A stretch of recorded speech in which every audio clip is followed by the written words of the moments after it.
Jai Shriman Narayan. Jai Shriman Narayan. Jai Shriman Narayan. I pay my obeisances to my spiritual master, Srimad Jagat Guru Sudarshan Acharya Ji Maharaj. I pay my obeisances to Lord Sri Ramanuj. I pay my obeisances to Mother Lakshmi.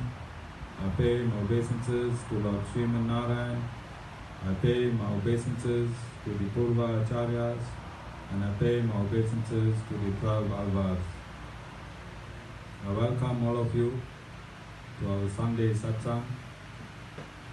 We are physically at the Sri Narayan Dham in Durban, South Africa. I welcome those that's watching this discourse locally, nationally, and internationally, and I welcome in advance those that's going to be watching this discourse and it is posted subsequently in the various groups from around the world.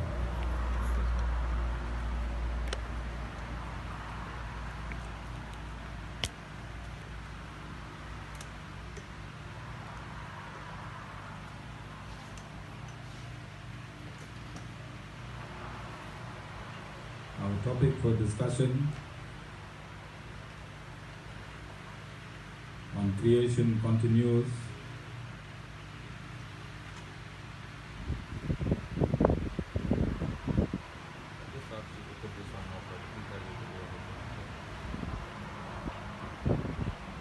Our topic for discussion on creation continues.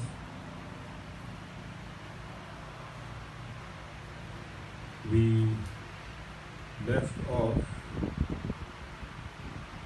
when the Lord, as Maha Vishnu, went and placed himself in the causal ocean. What does causal mean?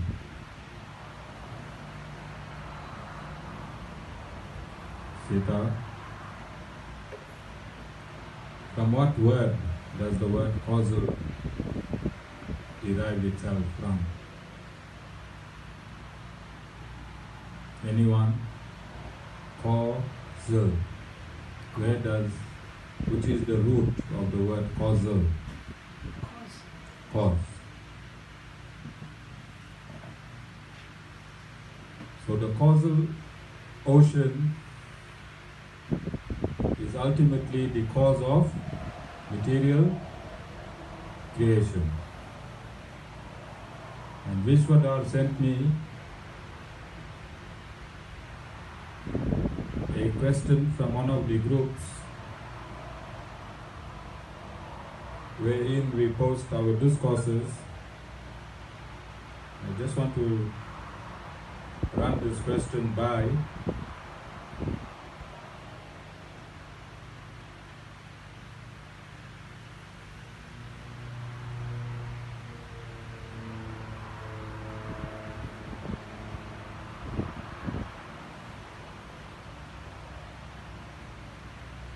Okay, it comes from the group Vedas, Science and Spirituality. This question was posted 9 hours ago, and the question is, if anybody is having the deep knowledge of Vedas, can tell us what is the purpose behind the creation of this beautiful universe? 3 full stops. And there are hundreds of comments in relation thereto, and I think this question was posted at the opportune time when we ourselves are discussing this great subject. So, as I have stated on numerous occasions, to understand spirituality is very difficult with materially contaminated consciousness, and for this reason gurus use various analogies to shift the mind into understanding with analogies from the material universe. And this is also one of the reasons why the Supreme Lord created these material universes, so that we may understand the spiritual reality and the spiritual truth behind these material universes.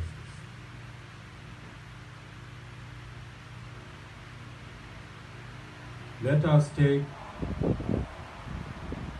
two people. If you take a male and if you take a female, and if you isolate this male and female, what would be the reaction?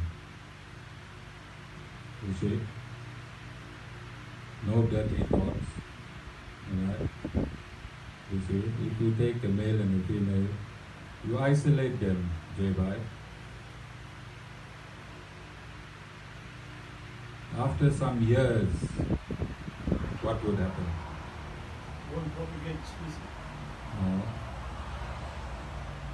If you take a male and a female, right, and you place them in quarantine, coronavirus quarantine, right, and you place them in isolation in an environment. After a few years, what would happen?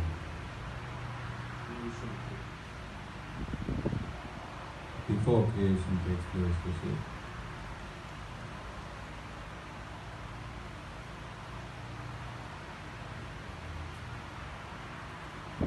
Just two would get bored, isn't it? Won't they get bored? You see, you and your wife won't get bored. If we take you and isolate you somewhere and keep you for many, many years. Then what would you want to do?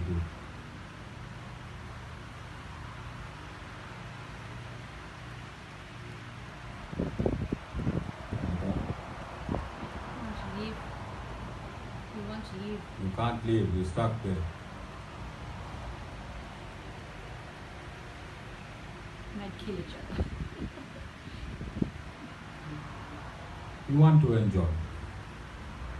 You would want to enjoy, you would want to play.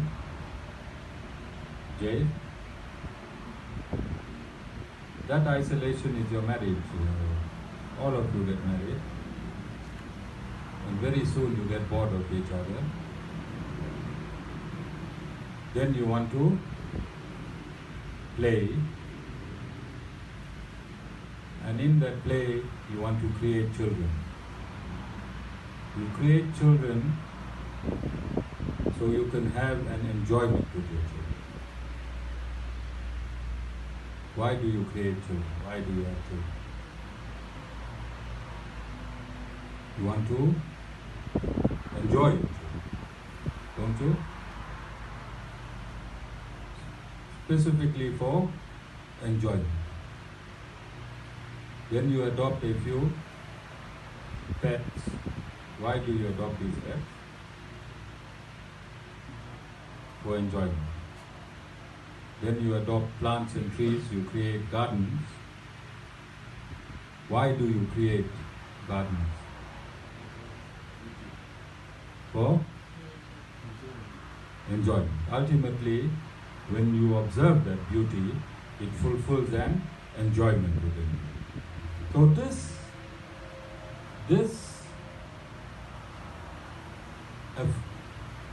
affinity to enjoy, this feeling to enjoy has to have its root or reservoir somewhere. Isn't it? Does a dog mate for enjoyment?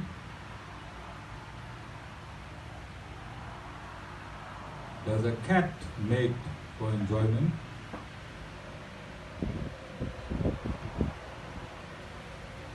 Sita? You haven't asked the cat yet?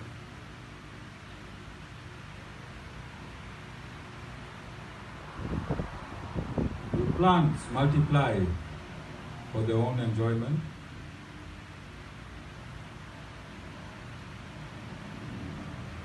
Anyone? You can talk, there's no coronavirus here. See, all of you got invisible masks. Say bye. It's a natural phenomenon. So there's no enjoyment. But human, every action of a human is to fulfill some enjoyment. Every reaction, anything a human wants to do, they must derive some enjoyment from it. If you go to work, you might not enjoy the work, but the fruit of that work would be for some enjoyment. So from the morning when you get up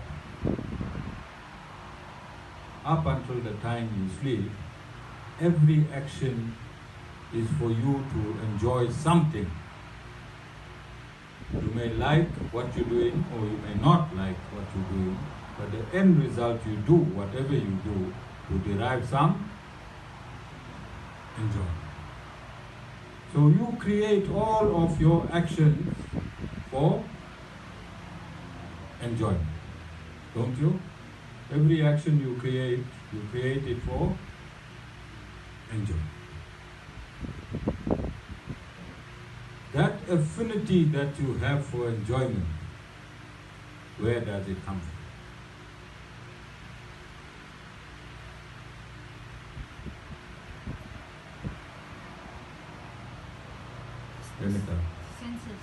Sense gratification. Well, if you want to enjoy the material universe, then it will come through sense gratification. And if you want to enjoy the spiritual universe, it will come from soul gratification. Either way, the same soul wants to enjoy. And that affinity to enjoy, where does it come from?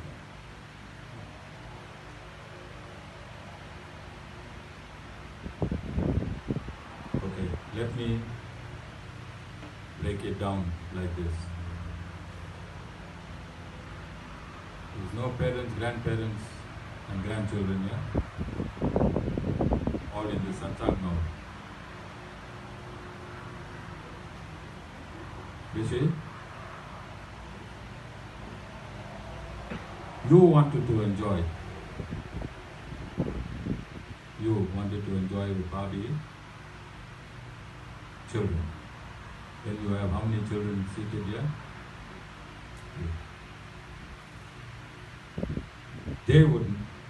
They are now getting bored with you and Bobby. I think more so you. Alright? So what do you think they'll want to do? Enjoy on their own. So he will get married, and that too in the back will get married. Then after a while they'll get bored with their spouses. Then they would want to enjoy. And for purposes of the enjoyment, well, it's changed a little bit now. Before it happened sooner. Now they would want to enjoy a career and stability. Notwithstanding all of these things, they still would want to have children. Isn't it? So that enjoyment that is inherent in them was passed down by whom? You and Bhabhi. And that enjoyment that's inherent in you and Bhabhi was passed out by whom? By your parents. And if you trace mankind all the way backward, it will land by Lord Brahma. And if you trace Lord Brahma, his secondary creator, it will land to the Supreme Lord and Mother. So So the source for creation, for enjoyment, you create in your little ways, don't you? You create a house, you create employment. Whatever you're doing, you're creating, thereby. Whatever you're doing, you are creating, and you're creating for enjoyment, and you're creating for sport. Sport means actively participating in this game so that you can enjoy. Alright? And as I said, if you trace your current enjoyment backwards, it leads to your parents. And if you go back in time, right to the root of enjoyment, it will go to, in this material universe, to Lord Brahma, because he is the secondary creator. And when you want to find out who created him, then it will go to Lord Narayan and Mother Lakshmi. So these material universes are created for the enjoyment and the play. The play, sport, enjoyment of the Supreme Lord. The Supreme Lord. Although in the material universes you are deluded into believing that you are enjoying, the real enjoyer is the Supreme Lord. And soon as this delusion or this curtain of delusion is removed from your understanding, then you will realize that I have no alternate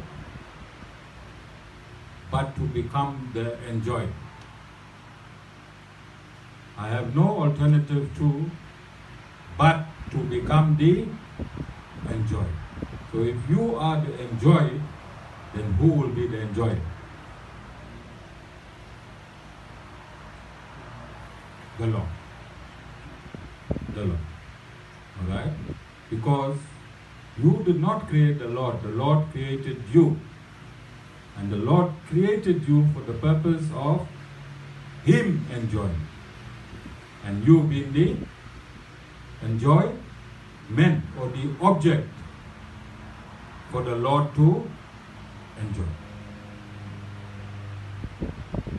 Is this understood?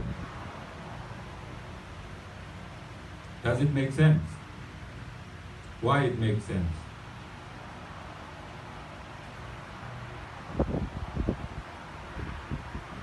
Now why it makes sense?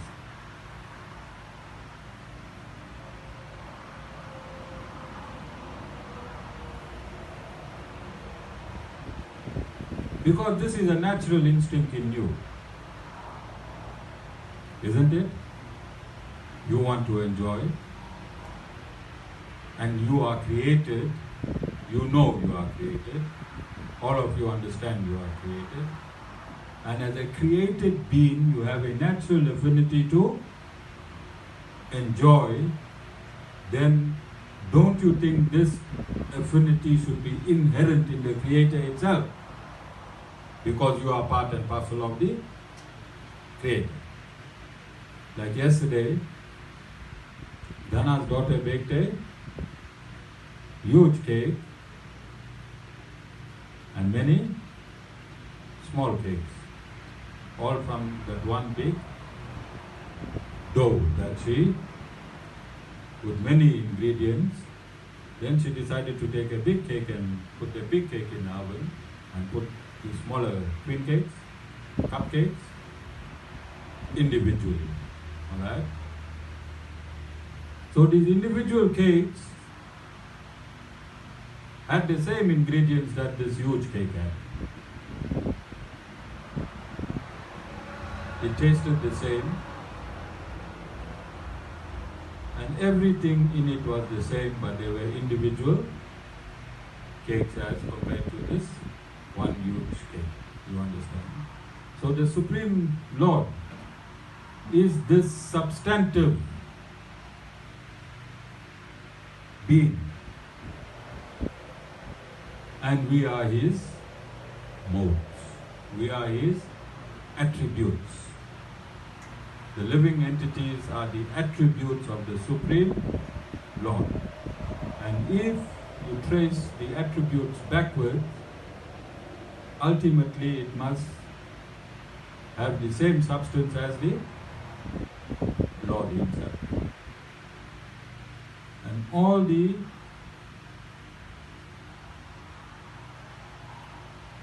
pure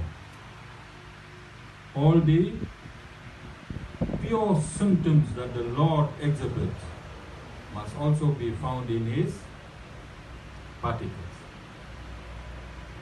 Is it not scientific, Jay? Not scientific? That all the particles of a huge magnet should also be magnetic in nature. When it is in this huge ball of magnet, it is not contaminated.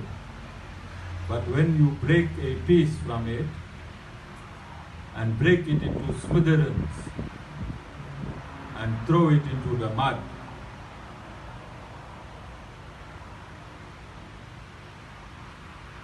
the magnet quality will still be prevalent, but it would now be muddy. It would now be muddy. And the original magnet from which these particles emanated will still be in its pristine condition. But the particles, because it is thrown in the mud, would become muddy. And when you take these particles and you wash and you clean them up, and as you wash and clean them up and bring them to the proximity of the original magnet, what will happen to the particles? They will attract itself back to its source. And this is what the material universe is. This is what the material universe is. When the souls exhibit desire and hatred, when the souls exhibit desire and hatred, then they are thrown into the mud. That mud is now the material universe. And in that mud, the souls believe they are enjoying themselves.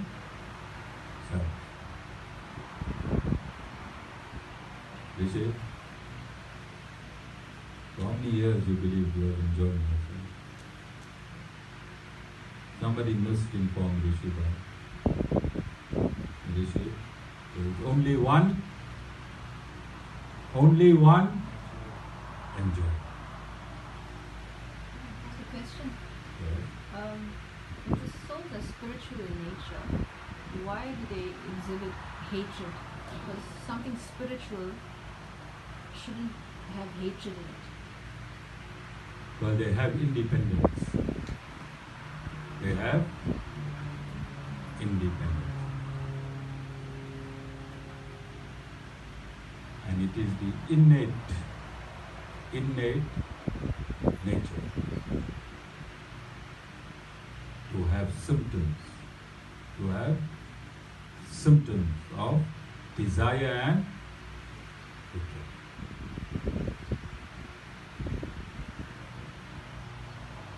Might be difficult to understand if you're looking at the soul in its pristine position.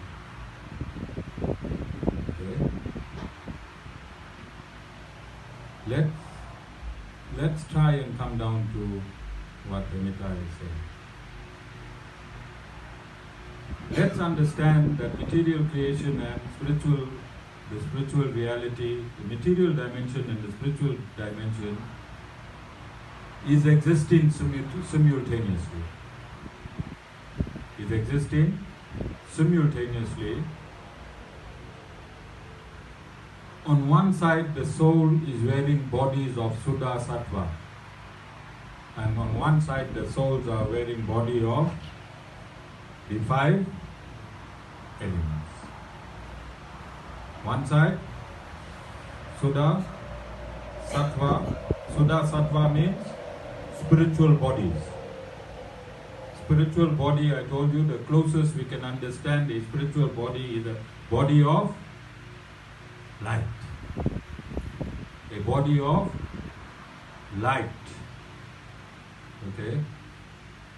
And a material body is this bodies that we are wearing, made up of the 5 elements. Okay? On this side, on the spiritual side,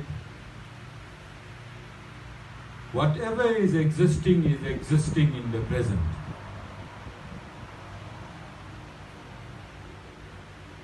That means there is no decay in whatever is existing. If there is a spiritual sweet, then that sweet is existing eternally in a spiritual body. Because souls take up any desire, any body that they will through the mind. So if you want to be an apple in the spiritual dimension, a soul can take the shape of an apple. And in the spiritual dimension, you eat with your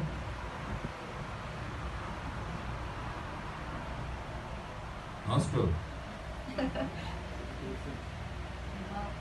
You eat with your mind. You are fulfilled by just living.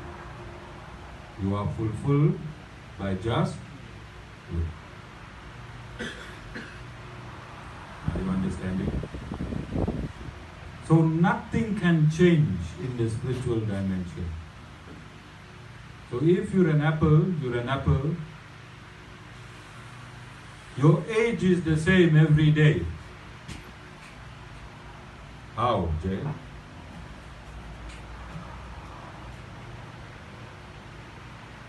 Because there's no time factor.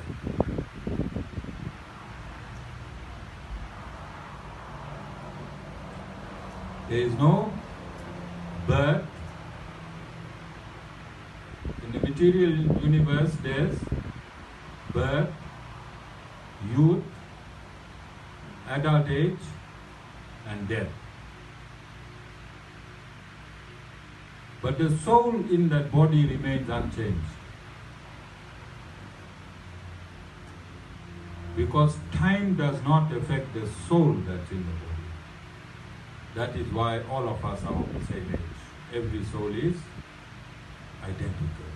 There's no old soul and young soul.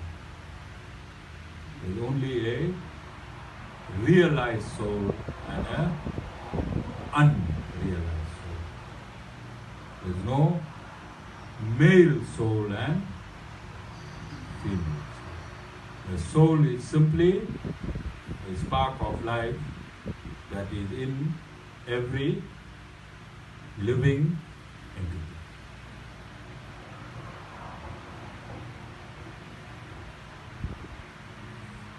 To remain in the spiritual reality, to remain in the spiritual reality, the souls must only have one thought in them and one will, and that is to serve the Supreme Lord eternally. That is the meaning of Sanatan Dharma. Sanatan means eternal, Dharma means duty. Sanatan means eternal, Dharma means duty. Eternal duty is to serve the Supreme Lord, and when we bring you, the Gurus bring you to that state, then this becomes your last life in a muddy atmosphere. The job of the Guru is to clean your mud and bring you closer to the magnet. You're a particle of the magnet. Because of the mud, you are now separated part and parcels of the magnet. But when you come back into the magnetic atmosphere, you are not the magnet itself. You are always parts and parcel of this magnet. You are either in the magnetic atmosphere or in the muddy atmosphere, but you're always an individual. Always an individual. You can never become the law. And you will have all the capacities that the Lord has except creation. When you're a particle, you are qualitatively the same, quantitatively different. Right? And a qualitative difference is that you won't be able to create. Just imagine if you are a creator. How much problems you would have had with Lord Brahma just in this lifetime itself. How many planets you would have created? Many. You understand? So there can only be one absolute creator. Okay? So we have to understand creation in this way. Otherwise you're not going to understand creation. You just by showing you how a house was built is not going to help you. So this question that was posed in this group was relevant for me to answer it in this way so that I could lead up to creation. You need to know, people in the world want to know why did creation take place. And I saw some comments here. Most of the people are not believing the Vedic understanding of why creation took place. Okay? Because nowhere can they find substantive Vedic evidence in a serial explaining creation. And this is why I chose to break it down, Jay, to many compartments, so that one day, maybe not today, or maybe not in my lifetime, but when these inquiries are made, sometimes they can find one package. Very difficult. You see, I'm carrying many books. There does not exist one book, because whatever the rishis, even our rishi, he speaks in encrypted language. Most of the time we don't understand Vishvadhar. How much you understand your husband? Others are children. Because he's talking in codes. They don't want you all to understand. Right? So the rishis, the sages, who were the first and original scientists to glean this information through their hearts from the Supreme Personality of Godhead, decided to give this information in code form. They use various analogies, and the gurus have to go into these analogies and realize the process of creation. So the Upanishad is totally encoded or coded. The Puranas, which I'm using, okay, but I verify the process of creation by first going directly into the Upanishads, because the Upanishads are the authorized scripture in Vedanta, and the Puranas are supplementary scriptures meant to simplify the Upanishads. And after verification, then I come onto this platform and I attempt to explain creation. Okay? There's a question here from Jessica. She wants to know if this is the reason we feel sad to separate from our human attachments. I'm not sure. Okay, it's depending on how. Well, human attachment is the reason for material creation. So God wants you to get attached, to enjoy on your own, and detach from Him until you learn through eons of lifetimes that you can never ever enjoy and you can never be the enjoyer. And once you learn that lesson that you can never be the enjoyer, then and then only will you submit to be enjoyed by the Supreme Lord by serving Him. And up until that time, this attachment becomes, you become shackled to this attachment, don't you? Yes. You know, if you want to attend a dramatic funeral, it's an Indian funeral, isn't? Jaibai, have you attended dramatic Indian funeral? And I've had the opportunity to hear both when I was a guru and when I was not a guru, that at those times people who have lost their loved ones blaspheme the Supreme Lord. You hear them banging their chests, Sita, and screaming, "What kind of God are you? I'll never pray to you again. Why did you take my brother away? Why did you take my sister away? Why did you take my mother away? Why did you take my child away?" Have you heard? Whilst bhajans are played, on one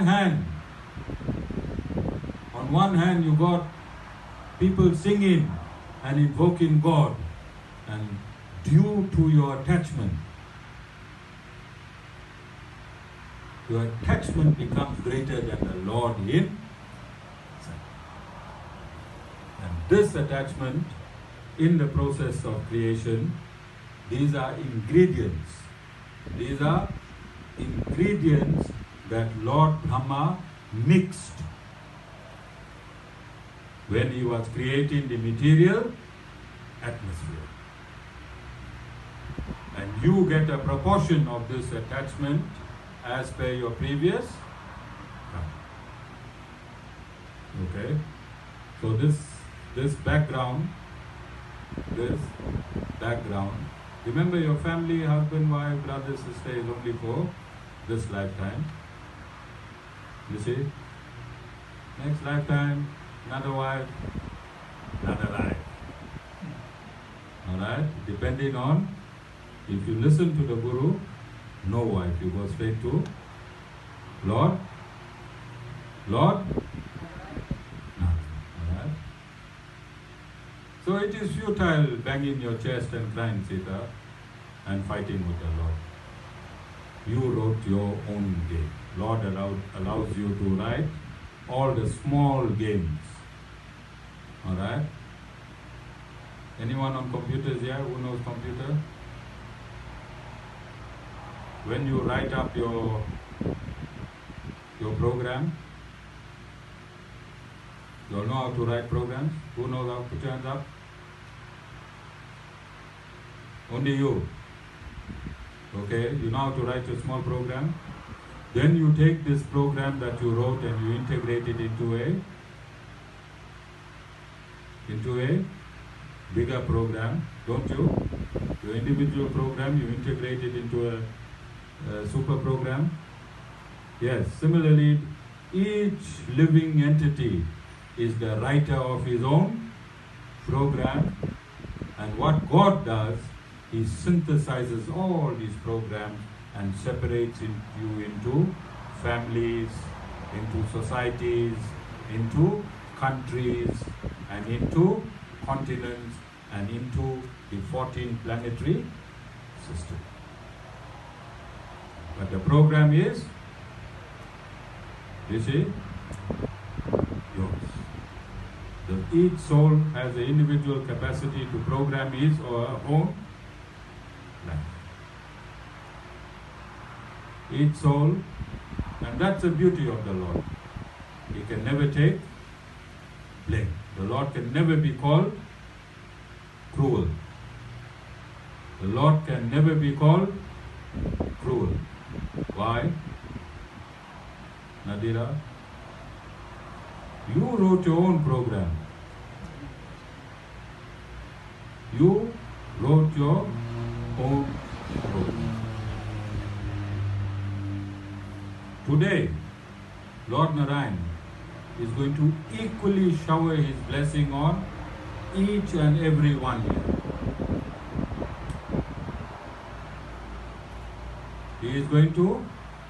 He has no favorites. When you come for Aarti, everyone will get equal grace.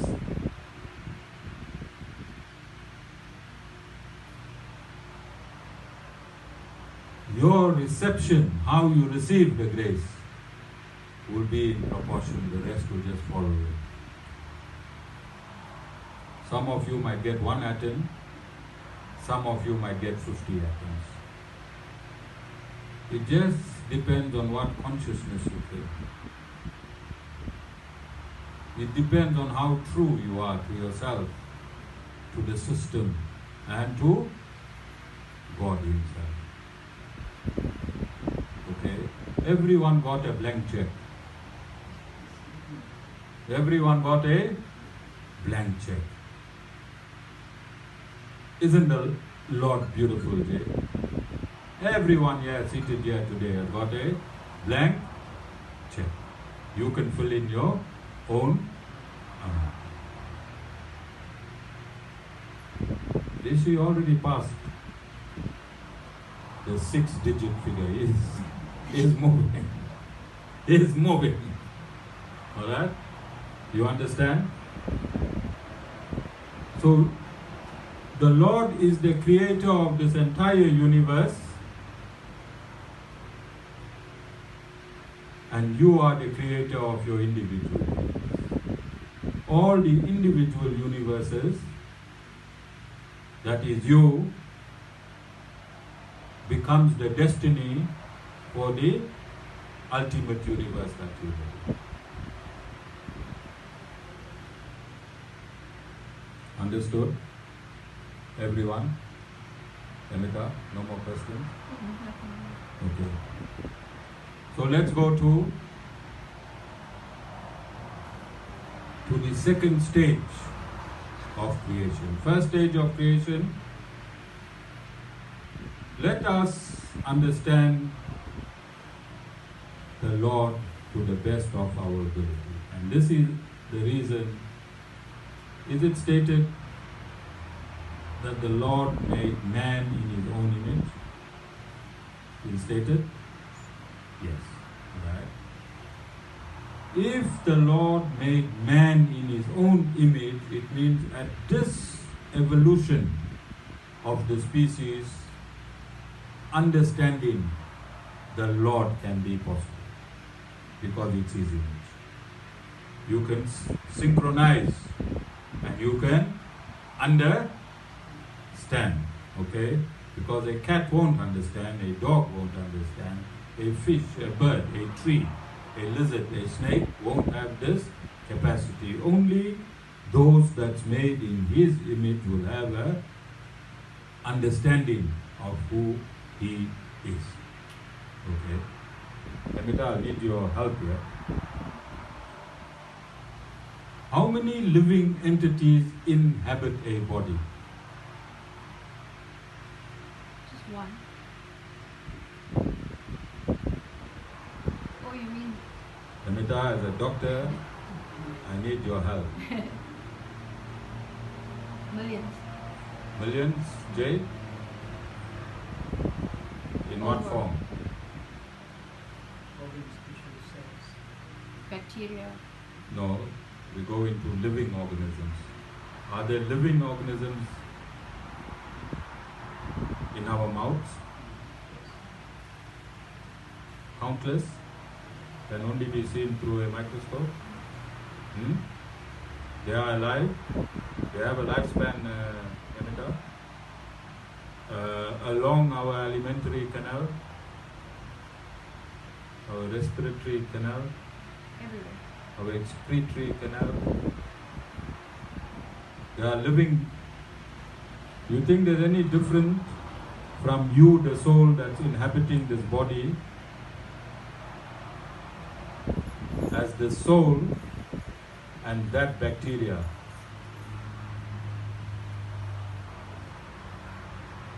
Sita? Is there any difference?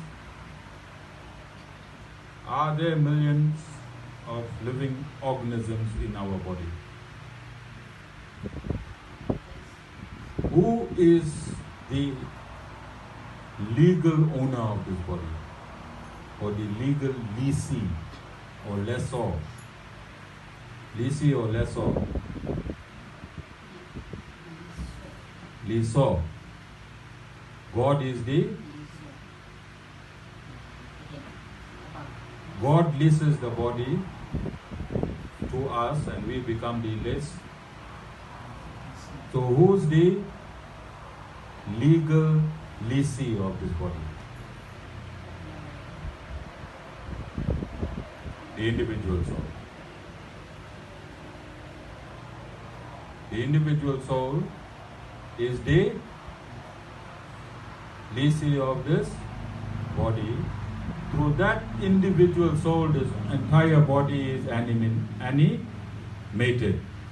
This body has its consciousness from end to end through that one soul. Then, for the purposes of maintenance and sustenance and destruction as well, there are millions of living entities that are harvested in this body. So this body is made up of what? 5 elements. 5 elements: mind, intelligent, and identity. Ego is called identity. Your identity is your ego. When we say false identity, we mean when you are falsely identifying yourself as this body. You understand? Jay, you catching my drift? Just follow me very, very carefully if you want to understand God. If you want to understand God, follow me very, very carefully. Alright?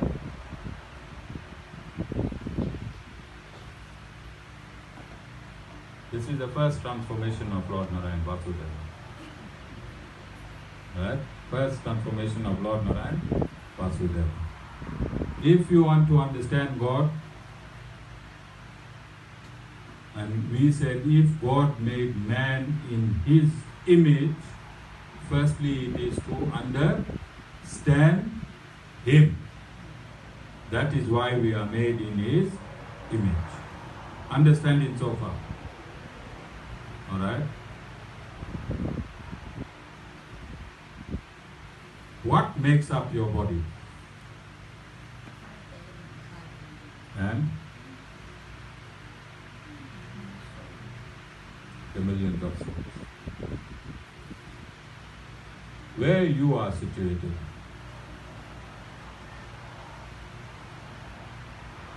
In the heart. Yes, you're situated in the heart of this body as the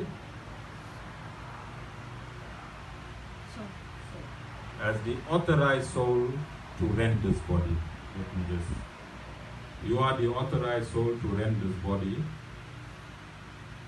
and for you to be identified, you will be identified with the 5 elements and the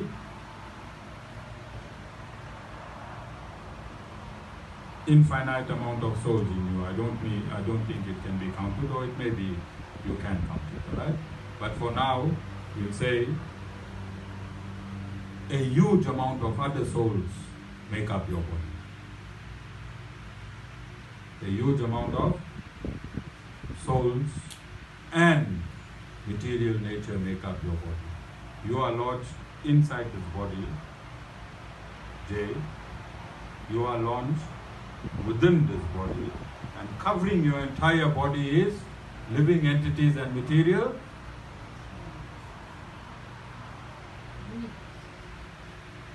nature. This body, I'm talking about this independent body. The individual soul is situated in this soul. Making up this body of the soul is material nature and spiritual souls. Aren't there? All these germs, these bacteria, these living entities that's found inside your body, tapeworm, worms. See that? Similarly, God exists, and I want you to understand. And this is called Vishishtadvaita. And I said Vishishtadvaita is absolute Vedanta. As one living entity, your body is made up of spiritual souls and material nature, and if you are the image of God, and I said we are qualitatively the same, quantitatively different, then look at God. Then look at God. God, the size of God is infinite. Size of God is infinite. His body is made up of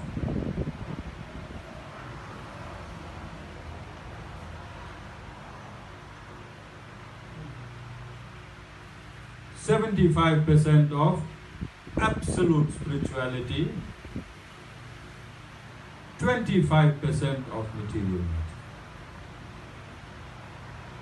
And within that 25% of material nature lives living entities of contaminated consciousness.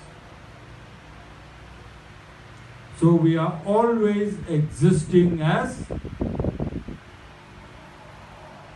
the body of the Lord.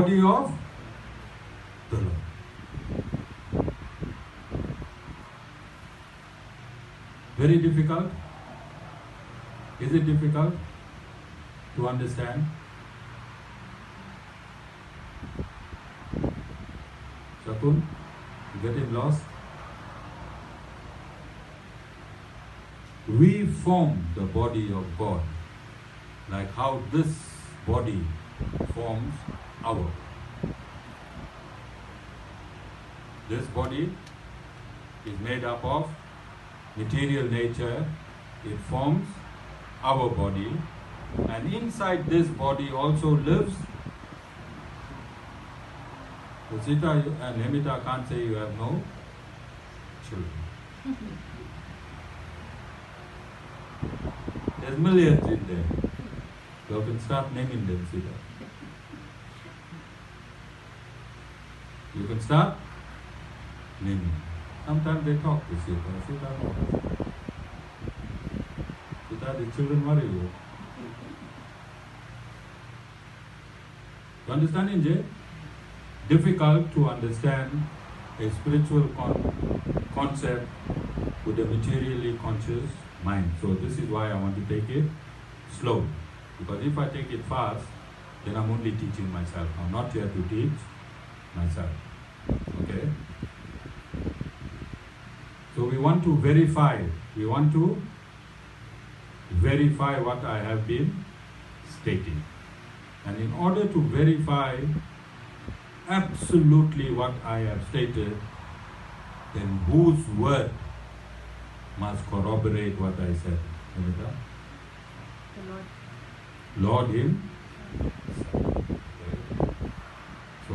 in Sanatana Dharma is there a recording of the Lord speaking whilst on earth? You see? Is there a recording of the Lord speaking, Rishi? And in what book did he speak? Rishi, in what book did the Lord speak? Bhagavad Gita. Right? Lord spoke in the Bhagavad Gita. So we need to, it is the duty of a guru in Sanatana Dharma, whenever he has the opportunity to corroborate his discourse with the Lord spoken word, either through the Lord himself or wherever the Guru finds convenient through the Upanishads or the supplementary texts, the Puranas, alright, or the Mahabharata or the Ramayana, alright. So let me give you just one verse for today.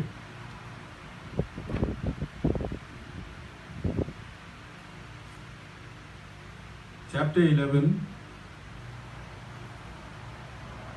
verse 13. Chapter 11, verse 13.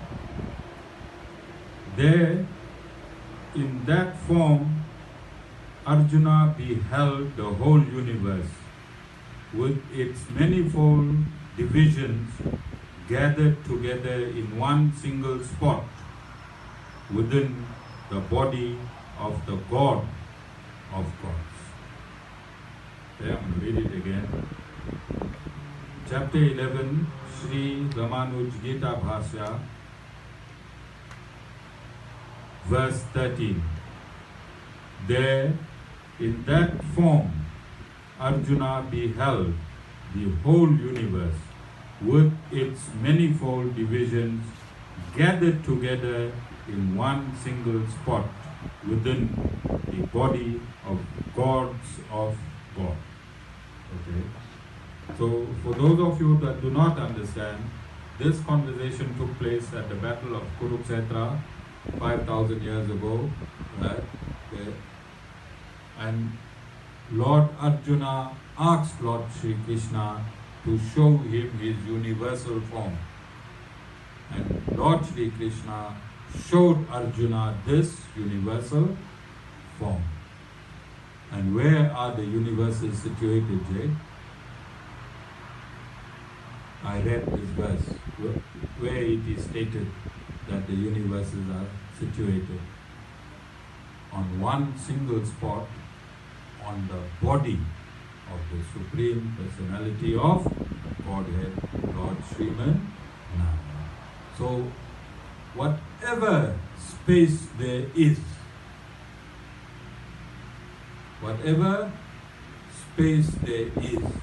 that space is filled up with God. There is nothing but God. And it's easy to understand. I explained in last week's discourse. The consciousness of a mosquito resides in the body of a mosquito because a mosquito's body, is, the size and dimension of the mosquito's body is as per its own karma. The body of a human is designed as per its own karma, and the body of an elephant or a whale. I had a few whales in my satsang a couple of years. I don't see them now, Madeira, but I had a few whales in my satsang. But can you see how that consciousness, all the souls are of the same size? Can you see how the consciousness expands in bodies as they grow bigger? And the reason this consciousness is restricted in these bodies is because of their karma. Now God is karma less, which means God's consciousness cannot be restricted. And therefore, God is all pervasive. And Vishnu in Sanskrit means all pervasive. Vishnu in Sanskrit means all pervasive. Can you see absolute science?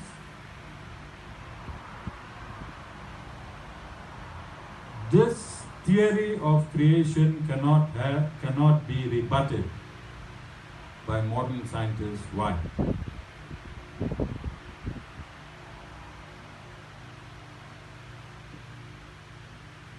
Why, Jay?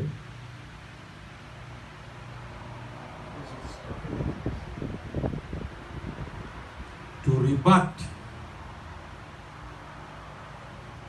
rebut, you have to provide an alternative. Isn't it? If you rebut this view, then the view that you provide have to be substantive.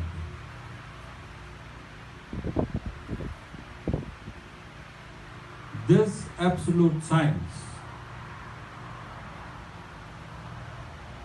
has been proven time and time again by itself. It does not need an external factor. It does not need the human factor to corroborate it. It corroborates itself.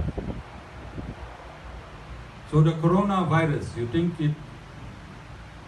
does it exist in Sanatana Dharma?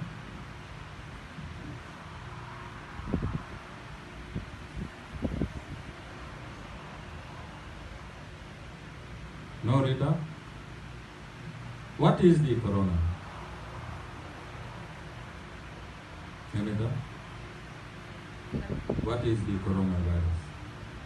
It's a virus that comes from animals and jump over to humans. The virus that comes from, is it a living entity? Yes. It's living, it got life. So you think there's some souls in there? Anything that has life, is it a germ? Is it in the germ category? Viral virus.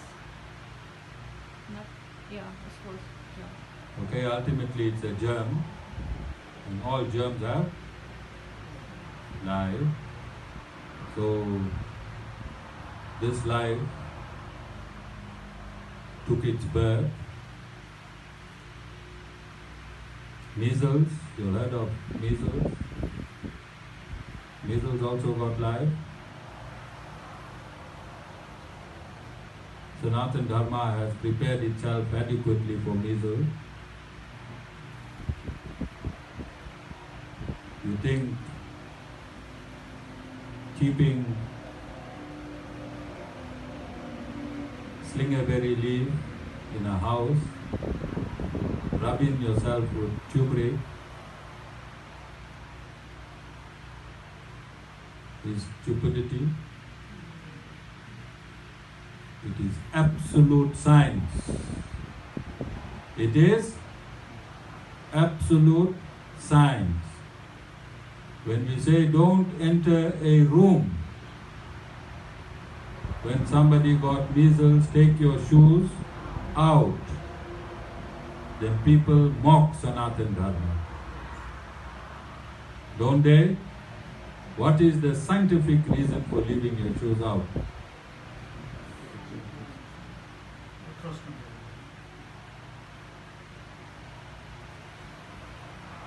You think the coronavirus is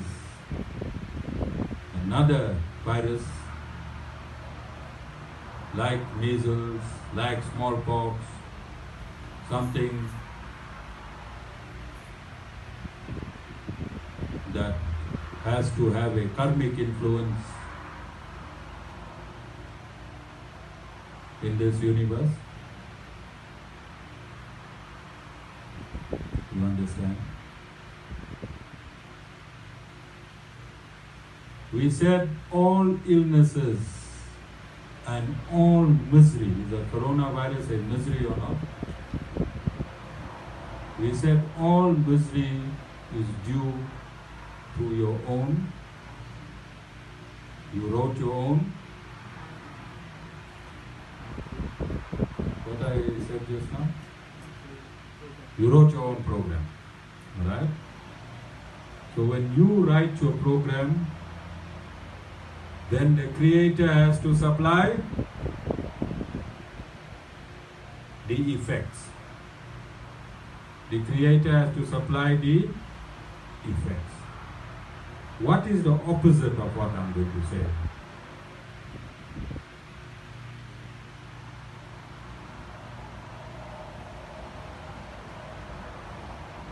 What do you have to do to destroy the effects?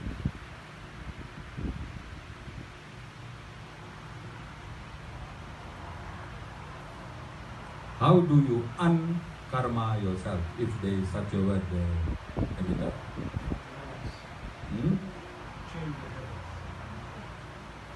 What was the reason for karma?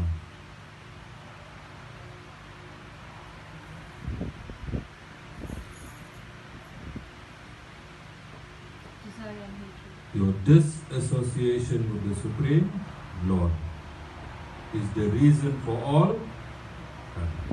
And the opposite of that will be what? Association of the Supreme Lord, and what will happen to the karma?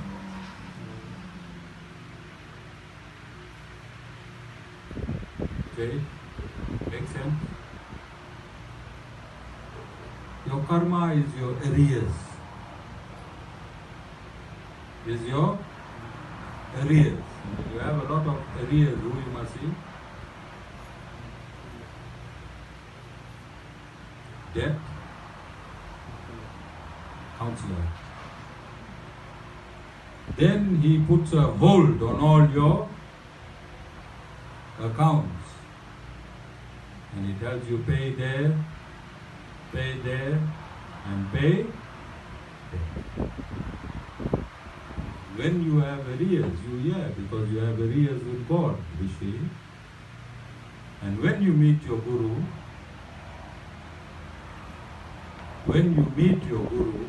your Guru pays your arrears. What arrears, Dana? Lamita, what arrears you got accruing in this material universe? Yes, your karma brought you here, but you escalate in your arrears. And what are those arrears?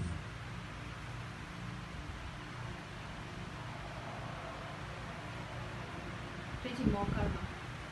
No, besides creating more karma, you are accumulating your arrears. You have arrears to your ancestors. Your arrears to your ancestors is that through them you are yet.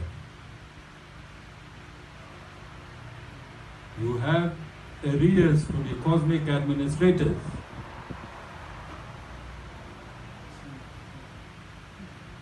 You have arrears to the cosmic administrators. You have arrears to the sun. You have arrears to the moon.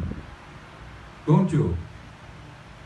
You have arrears to all the 330 million cosmic administrators that are giving you sustenance. So when you surrender to a bona fide spiritual master, he absorbs your arrears.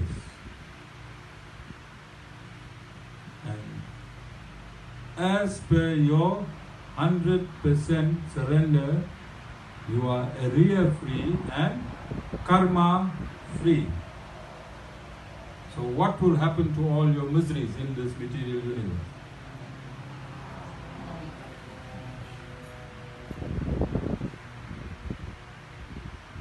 Jay, is this making sense to you? This is called absolute science. This is scientific. Science is not mixing two chemicals. Science is understanding your part in creation.